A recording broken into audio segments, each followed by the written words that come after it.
Are you listening? Good. Let me tell you a story. Books.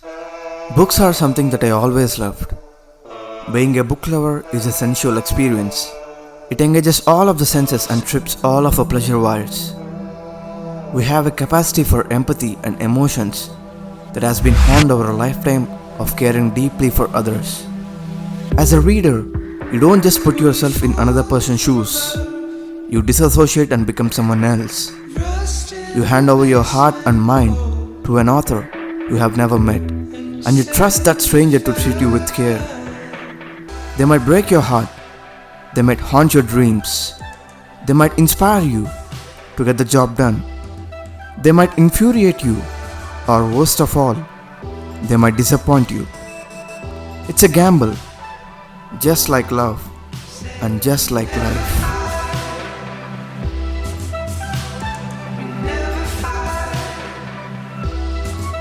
So these are my 5 all-time favorite books that can help you to change your course of life. Number 5. Think and Grow Rich by Napoleon Hill. Think and Grow Rich was written in 1937 after a 25 years research on some of the most economically successful individuals. This book is one of the universally recognized personal development masterpiece of more than 100 million copies sold worldwide. The book's core philosophy centers around the idea that success in any endeavor can be reached through mental visualization and imagination. To put it in a nutshell, you can become anything that your mind deems possible. This book covers a lot of topics like desire, faith, subconscious mind, specialized knowledge, and a lot more. So if you're on a serious note to pursue your goals and seeking to become successful, you should definitely read this book. Number 4. Who Moved My Cheese by Spencer Johnson. Who Moved My Cheese is really a dope book. It's a fable about 4 characters who live in a maze and they all love cheese. When the cheese disappears, Scurvy and Sniff enthusiastically head out into the maze to find new cheese. On the other hand, Hem and Haw feel betrayed and complain. They waste their time and energy hoping the old cheese will return. Haw realizes that old cheese won't return, so he sets out into the maze in search for new cheese. He writes what he learns on the walls, hoping that Hem will follow him. Eventually, he discovers new cheese and sees that Scurvy and Sniff were already there. Cheese is a metaphor for what you want to have in life. It could be a good job, loving relationship, money, or health. The very core message of the book is this: things constantly change, so we must adapt. The quicker we adapt, the more satisfied we'll be within. Number 3. Tuesday with Morrie by Mitch Albom. I love this book. It's a book recounting the author's experience with his former college professor, Morrie. Morrie has been diagnosed with ALS and is on his way to a certain death. Hearing of his ailment, Mitch goes to visit him after decades. Their first meeting goes surprisingly well and leaves Mitch plagued with guilt for not keeping in touch with Morrie over the years. He then decides to start visiting Morrie every week on Tuesday. During each meet, the duo discuss issues that Mitch is facing in his life. Morrie provides him with answers that only someone on the verge of death can dish out on life and all of society's problems.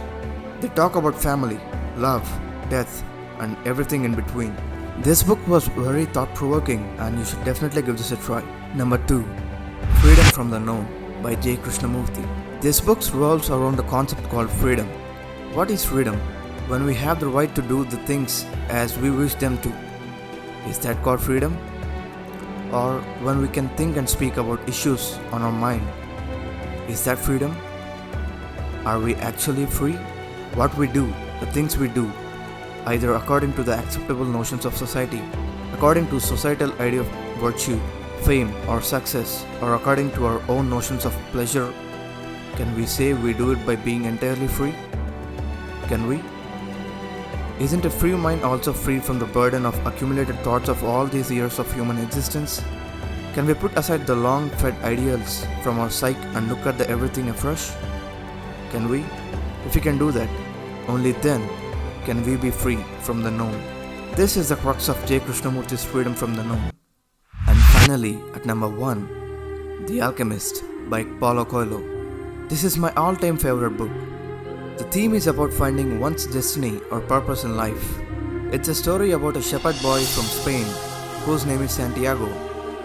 He keeps getting the same dream about treasures that are lying in the pyramids of Egypt. He embarks on a journey to follow his dream after meeting an old king who offers him magic stones and advice. Santiago crosses the Mediterranean and Sahara to find his treasures in Egypt and also accomplish his personal legend, which is his purpose in life.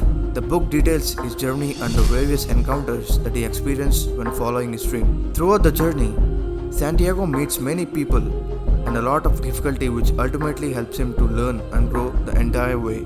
The Alchemist is a fantastic book and the storytelling is beautiful. The choice of words are impeccable, full of wisdom and philosophy. I totally loved it, and that's it. That's pretty much it. So these are my 5 all-time favorite books. So if you like this video, give it a thumbs up and don't forget to subscribe to the channel, and do comment your favorite books in the comment section below. Catch you guys in the next one.